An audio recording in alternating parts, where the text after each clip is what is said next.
میری امت میرے اس بیٹے کو شہید کر دے گی۔ حضرت ام الفضل بن حارث رضی اللہ تعالیٰ عنہ کہتی ہیں کہ ایک دن میں حضرت امام حسین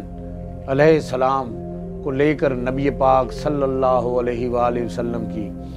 خدمت عالیہ میں حاضر ہوئی، اور میں نے انہیں آپ صلی اللہ علیہ وآلہ وسلم کی آغوش مبارک میں دے دیا۔ کچھ دیر بعد میں نے یہ دیکھا کہ آپ صلی اللہ علیہ وآلہ وسلم کی چشمان مبارک آنسوؤں سے تر ہو رہی تھی، اور پھر آپ صلی اللہ علیہ وآلہ وسلم نے مجھ سے ارشاد فرمایا کہ میرے پاس جبرائیل علیہ السلام آئے ہیں اور انہوں نے مجھے خبر دی کہ میری امت میرے اس بیٹے کو، اس فرزند کو